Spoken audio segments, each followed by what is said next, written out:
Hello, you're welcome to another episode of Law Lifestyle and the Basics.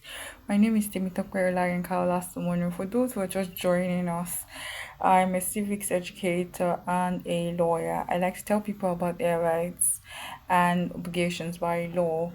I do believe that protection of our rights are very important. And I really like to make law relatable as much as possible. In one of my videos, I talked about law reports and I said I was going to share a story, law reports. I'm in the law library right now and you probably can see the books in the background and they look alike, really. They just look alike. So which is which? How different are they? On this edge that you can also see they're all yellow books. They're called Nigeria Weekly Law Reports. Yeah, so I did say in the previous video that precedents are what judges don't just judge or bring come to their decisions on their own. They are not free moral agents in quotes that just decide what they want. I don't like this person. They are bound by laws and they are bound by judicial precedents. That's matters that have been decided by previous superior courts, and so that every what's good for the goose is also good for the gander. What happened in the years before, down the line, if it's still consistent with morality and good conscience, and it's not grievous to common sense and conscience and natural justice, it will still be applicable. So those precedents, they're like a relay race. It's passed down from generation to generation as long as they are consistent with fairness and equity and all of that. So today I'm going to be talking about, this is a law report. For example, I'm going to talk about one interesting law report.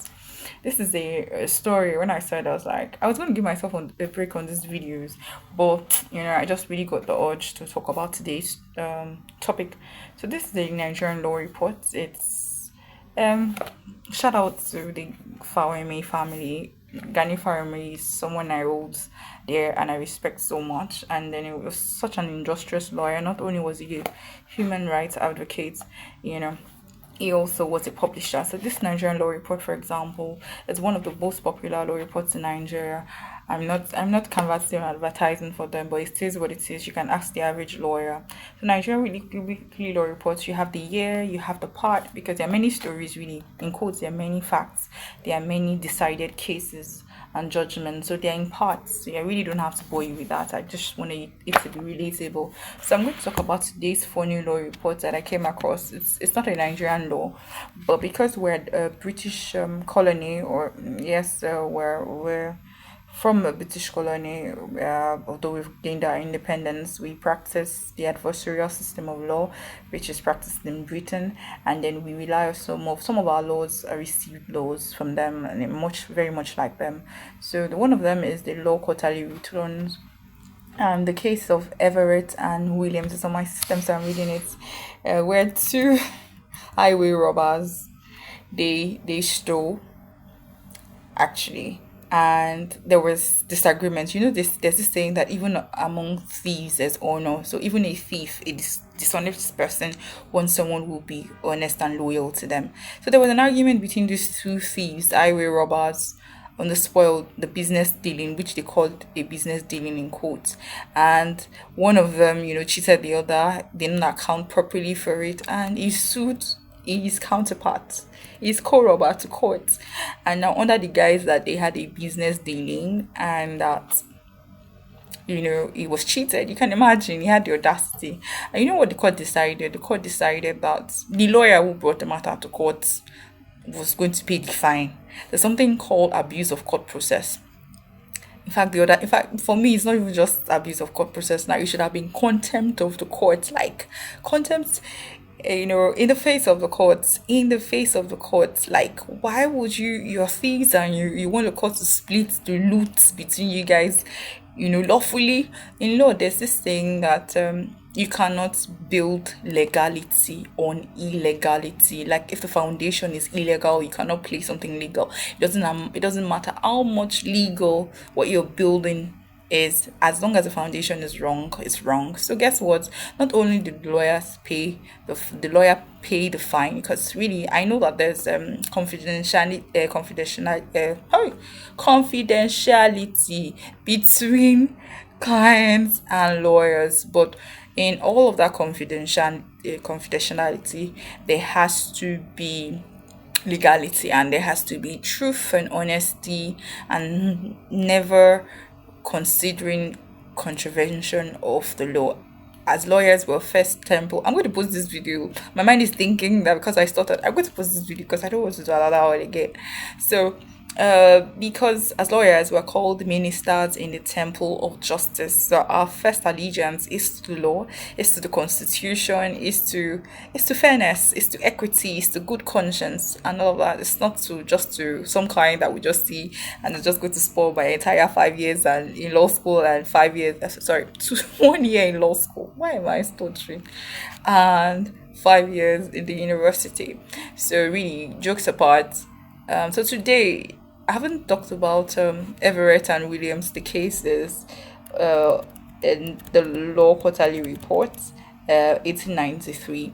I haven't talked about that. I would like to talk about receiving of stolen property. I know in times like this, it can be pretty tempting to get things for cheap or just get things anyhow. The offense of receiving stolen property is so serious that if you if the person who committed a crime stole that property was liable to a felony. A felony is an offense that is punishable with 3 years imprisonment and above. Okay, so if the person got that, obviously stealing in Nigeria is more than 3 years. So if the person obtained it by stealing, of course, the title of the offense is receiving property, stolen property. If the person did steal and then you receive it, if it's just by felony, it's you're liable to 14 years imprisonment. But if it was money, chattel, valuable property, in fact, most likely everything is valuable property. Most likely it's money. Most likely it's chattel, goods. Life imprisonment. You're susceptible to life imprisonment. So please, let's not get over our heads and let's not get into temptation of receiving stolen property. So be very careful, because one of the ingredients of that crime is knowledge. Yes, once it's proven that you know that this is stolen property. I mean, for example, mothers, fathers who receive goods from their sons who are fraudsters, internet fraudsters. You're not just receiving and buying ashrebi and enjoying and gallivanting. Something called an accessory after the fact. You have become an accessory after that crime, even if you were not there when the person was scamming the other person on the internet. So let's be wary of these things. So what's my lifestyle tip for today? My lifestyle tip for today. Yes, I was thinking of something today about temptations and stuff. And I of course everybody goes through temptation, Christians and non-Christians, and I just want us to look at temptations as this. There's a hymn I came across that did say that every temptation we overcome helps us to overcome the next.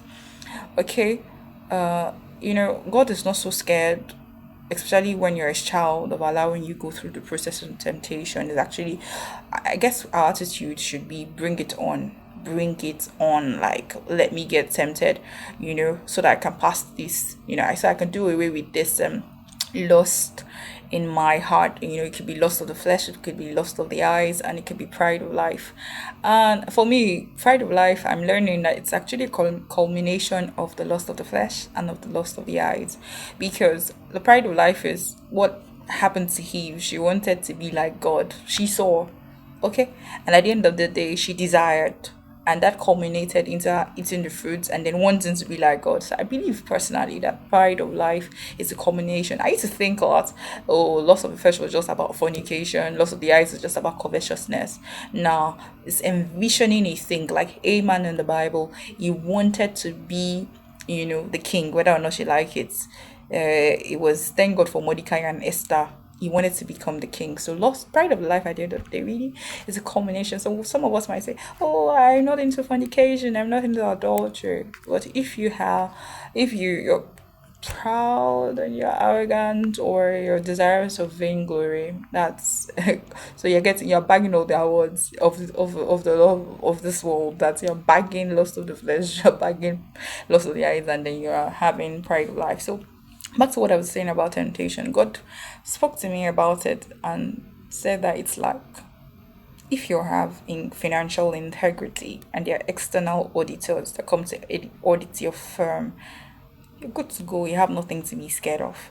So that's it. So every temptation that comes our way, the Bible says that we should count it all joy when we fall into what that scripture actually talks about is when we're going through temptation, because the trial of our faith worketh patience, and patience will have, it's blessed have let patience have its perfect work, so that it will yield that grace and glorious thing that we've been looking forward to. So I do pray in times like this, God helps us to overcome temptation. Alrighty, this is Law Lifestyle and the Basics. God be with you all. Do take care and stay out of trouble.